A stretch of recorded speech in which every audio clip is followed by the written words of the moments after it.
Hey everybody, it's Professor Hartman. It is Wednesday of week one, and by now you've had time to work through that long and somewhat dense introduction reading that I gave you. And before we talk about the primary document, I thought I'd stop for a minute and give you some context, some sort of broader historical context about the early Middle Ages. Some of you may have had European history, some may not. I'm not a European historian, but I can give you a pretty quick thumbnail. And then if you have any questions or comments, of course, you can put those in the discussion board.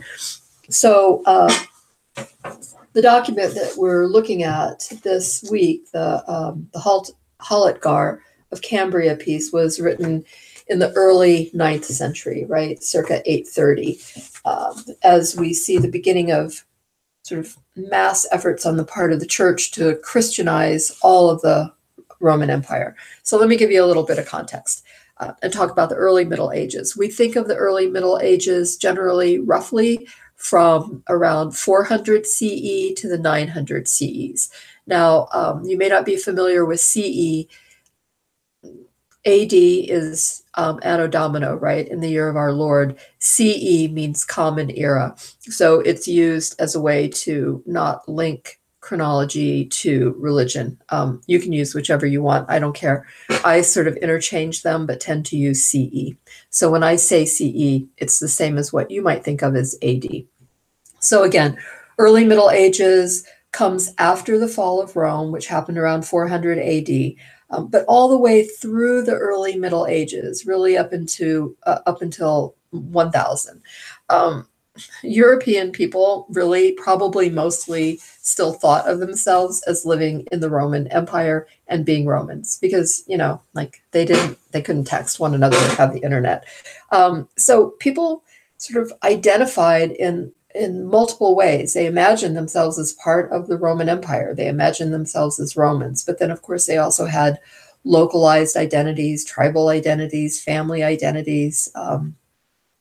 It was a period of great flux, and things were not standardized. Things were not schematized or standardized. And that held true for the Catholic Church as well.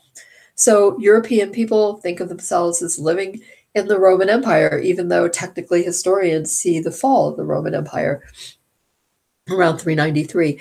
In fact, even armies who had invaded by force over time thought that they were Romans, and even armies who were fighting the Romans thought they themselves were Romans. In fact, being Roman was so popular that even people who had never been inside the old Roman Empire thought they were Romans. So to save money, the Roman emperors had been hiring Germanic people to work as Roman soldiers. If you have the vast territory of an empire that the Romans did, you need a big army.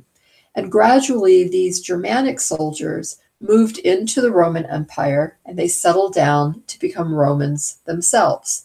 So you have the Visigoths settling in Spain, the Vandals in North Africa, the Ostrogoths in Italy, and the Franks in France. Then in England, a commander that we know as King Arthur tried to keep out the Angles and the Saxons, and then eventually around the 8th century, the Danes or the Vikings. But those people too moved into the Roman Empire. And together, these invaders fought with the Roman Empire, with the Roman soldiers to push back the Hun invasion around 451 AD. Now, in 533 CE, the Roman emperor was Justinian, and he, in 533, tried to get rid of all these invaders and sort of rebuild the Roman Empire the way it used to be, sort of like make the Roman Empire great again. His armies recaptured North Africa from the Vandals and Italy from the Ostrogoths and some of Spain from the Visigoths. But then they pretty much stopped there. And the other Germanic invaders stayed inside the empire. Now, one of the big cultural trends in the Middle Ages, in this period, the early Middle Ages, included decreases in population and trade. So what you're seeing here is a big flux of people coming and going. You see really a migration period. And we date that migration period from around 400 CE to 700 CE. But population and trade were decreasing, which is why, in part, historians used to call this time period the Dark Ages. They also called it the Dark Ages because with the official fall of the Roman Empire, there was a great loss of literary and cultural connection to the Greco-Roman traditions, art, literature, that sort of thing. Population was especially on the decline throughout the empire, but I'm really focusing now mostly on Europe, in more urban areas. And immigration increased. And so you have a lack of cultural and literary output, and you have a lack of connection to the Greco-Roman traditions, and you have this increasing movement of people.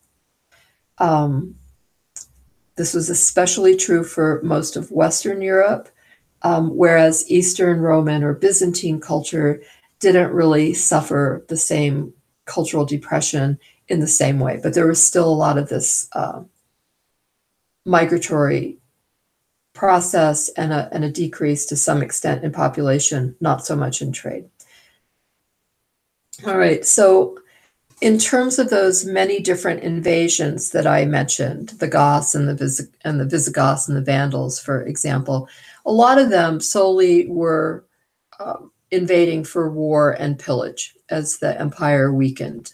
On the other hand, they hated the ways of the Romans, but they ended up often becoming Roman, if you will. Other invaders had had long relationships with the Romans and had long been Romanized themselves, therefore thinking of themselves as Roman. But it's important to remember that the population of the Roman Empire consisted of Catholics. Now, they were practicing all kinds of,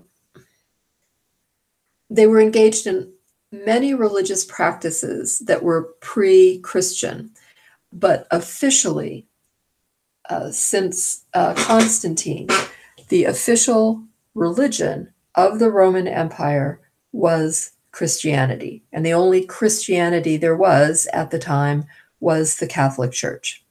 So everybody in the Roman Empire was officially Catholic. Now, the church in this time period isn't as institutionalized and strong as it was later on. So it's important to remember that even though officially the Roman Empire was Catholic and everybody was supposed to be and officially were Catholic, how they practiced that Catholicism was not what you might imagine today, right? They still have these very close links to ideas of religion and magic and the supernatural that had been circulating, pretty much from the beginning of time. Okay, during the migration period, many of the early settled populations remained either only partially uprooted or they stayed completely intact. So you have people in Italy, Spain, and France who continued speaking Latin, while people in England disappeared during the migrations. So you have diversity that's probably maybe incomprehensible to us in a lot of ways. So you have new populations coming and going, you have a multitude of languages, and you have a lot of social changes. So patterns of property ownership, law, religion, culture, all of those things were in flux. At the same time, there was a breakdown, increasingly a breakdown in trade and exported goods from the empire due to the fact that it was now unsafe to travel, even over short distances. And so as the empire is disintegrating, this caused the economy and social and cultural life to really begin to take a nosedive as well. Economies began to become more localized. Industries that depended on trade to survive, like pottery manufacturing, disappeared completely in some areas. educational structures broke down, military structures broke down, the rate of illiteracy skyrocketed. In other words, with the fall of the Roman Empire, you basically have no government. And once you don't have a government, despite what some people think, you don't have social structures. So rising illiteracy, a breakdown in education, which meant a breakdown in knowledge about health, building, trade, education, everything. It's just crumbling. And you have the decline in population. So between 400 CE and 600 CE, scholars estimate there was 20% decline in population. And then in the 700s, trade volume reached one of the lowest levels it's ever been in human history. We have some evidence to support this by the low number of shipwrecks during that time period. In addition, the agricultural system broke down as well. There was a rapid period of cooling at the time, but that breakdown in agriculture was probably also due to population decline and then illness from the plagues, which I'll talk about in a minute. People moving, crop yields were very low. And then you have in 542, the bubonic plague. The bubonic plague strikes Constantinople, which we know as Istanbul, and it soon spread all over Europe and North Africa, killing millions of people. In 581, we see the appearance of smallpox in Western Europe. One of the first accounts we have is from the Bishop Gregory of Tours. He gives a firsthand account that describes the illness, and he really gives a description that we can now recognize as the telltale signs of smallpox. Later on, other illnesses began to spread throughout Europe, some of them killing off large numbers of the population. There are a lot of details that we don't know about these illnesses, probably in part because there were so few survivors in the Middle Ages. The plague of Justinian, the 542 CE bubonic plague, scholars estimate that it could have been responsible for as many as 100 million deaths around the world. And it's possible that that plague accounted for a population loss of between 50 and 60%, over half of the population of the Roman Empire between 541 and 700 CE. So bubonic plague, smallpox, really widespread, massive disintegration of social structures. By 600 CE, the Lombards take advantage of these weaknesses. They move into Italy, and the Slavs move into Eastern Europe. After these two major plagues, though, we actually don't see any more major epidemics in Europe until the bubonic plague in the 1300s. Now, after around 700, so in those last couple hundred years, 100 to 150 years of the early Middle Ages, you begin to see a resurgence of what we might call the Latin West. Agricultural circumstances improve vastly in Europe after the 8th century, and that pretty much continues on through the 1100s. And because people can feed themselves, conditions throughout Western Europe begin to improve as well.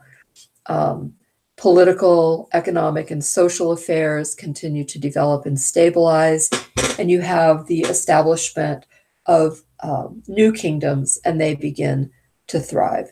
So you have people like Charlemagne, for example, who is an important leader in the early Middle Ages. He creates the Holy Roman Empire. There were a lot of people declaring empires in what we thought of as once the Holy Roman Empire. People are rebuilding the Roman Empire. So in the 600s, you have Islamic armies reuniting Jerusalem and Syria, North Africa, and then in 711, they add Spain. By 780, Charlemagne had copied this idea in France and Germany, calls his kingdom the Holy Roman Empire. And to the east, in Russia, you have the Vikings and the Slavs getting together to build a kingdom too, and all of them thought that they were rebuilding the Roman Empire. Yet all through this early medieval period in Constantinople, the actual Roman emperors are still meeting with the Senate, going to the games, and believing that their kingdom was the real Roman Empire. So things begin to stabilize, but they stabilize in a way that suggests there's still going to be a lot of conflict politically and economically in the following centuries. Okay, so in terms of Charlemagne, if you look at the image that's up, that's him over there on the left-hand side with his mighty sword. And this is an image that was painted actually in 1630, but it's a representation of the Emperor Charlemagne having the Saxon statue of Kronos pulled down, and in its place, a church is going to be built.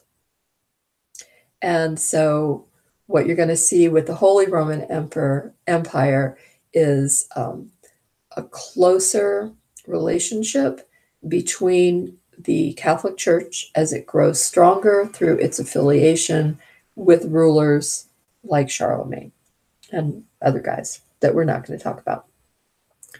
Okay, so as these new kingdoms are being created, and people are imagining they're recreating the Roman Empire, these are Christian kingdoms. The new kingdoms remain Christian. The Visigoths and the Lombard conquerors, they get converted to Christianity. The Ostrogoths and the Vandals are conquered, and under Clovis I, the Franks convert from paganism to Catholicism. So in a way, you have this new mold for society that was being created by the end of the early Middle Ages. And it was based on the culture of the conquerors and the newcomers. And the new mold was based on the war loyalties of the new immigrants, the remains of classical culture, but primarily Christian influence. And the emergence of feudalism also influenced culture. Slavery, per se, mostly disappeared during this time, particularly in Western Europe. And instead of slaves, you have the feudal system. So you have serfs, essentially, where people are not enslaved, but they're linked to the land. And the land isn't owned by them, of course. It's owned by kings, emperors, and eventually an emerging aristocracy, nobility. And at this time, too, the English Anglo-Saxons also begin to convert from their non-Christian religions to Christianity around 600 CE. Right. So one of the things that's important for us as we move forward towards witchcraft and heresy and saints and sinners is to remember that this period of time was one in which the Catholic Church or Christianity is beginning to consolidate its, not its institutional power just yet so much as it's beginning to consolidate its thinking and its influence and hold over people in terms of beliefs and practices. So anything that wasn't Christian was considered or characterized as pagan, that it was improper, that it was superstitious, superstitio, which had a much more powerful meaning for these people than it did for us, that it was superstitio as opposed to religio, right? So increasingly, the Catholic Church begins to condemn various forms of magic that had existed before, just as the Romans had condemned religious views that came along, like Christianity back in the day. So they often, and by they I mean the Catholic Church or Christians, just like the Romans before them, applied the terms magia or magic and maleficia, malice. They applied those terms to anything that wasn't formal church practice. And they did this on purpose, right? They argued that if you were practicing Christianity, what you were practicing was wrong. And eventually we'll see that, or you've seen from the introduction, not only was it wrong, but it was the work of Satan. So the Christians had seen this long before, right? They had seen this back in the early 3rd century when Roman writers accused Christians of rejecting ancestral beliefs. They accused them of failing to imitate the piety of the Romans. They accused them of failing to understand the right way to communicate with the gods. They accused them of accepting only the dregs of society. They accused them of organizing in these dreadful secret assemblies and nighttime meetings. And the Christians were also accused of engaging in indiscriminate sexual activity. They supposedly worshipped the head of an ass. They worshipped the genitals of their priests. And to be initiated into Christianity, people were forced to kill babies and eat them. These were things that all happened in ritual ways in secret, and they didn't have any temples, and they were subversive, and they were going to disrupt the stability of the whole world. Well, what happened is Christian writers simply took that kind of polemic and then they adapted it themselves to describe the imagined activities of Christians who were dissenting. So anybody that sort of challenged the ideas of the church, even though they themselves might identify as Christian, were sort of attacked in the same way that the early Christian people were attacked. This becomes important because as the church consolidates, and we'll see this later, in the Middle Ages or the high medieval period, you'll see that the church has become more powerful through its affiliation with political leaders, and thinkers begin to elaborate a whole set of writings and instructions that define what can and can't be performed when it comes to people's religious or spiritual practices.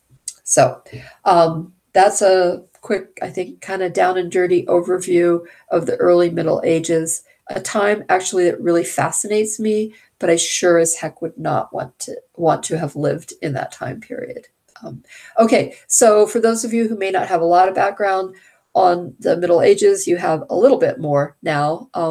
But most important, I want to contextualize what's happening in terms of religion and the church, because as we move into our next phase next week, we're going to see the church really consolidate its power, but it has to struggle hard to do that. And in the process, it's willing to give women a place within the religious organization that you might find surprising. It's this period where women, unlike any other time in the church, except maybe when Jesus was actually walking around, women have a place of pretty significant power in the church. It doesn't last for very long, but it's a pretty interesting and intriguing period of time. Okay, there you go. I will see you on the discussion board.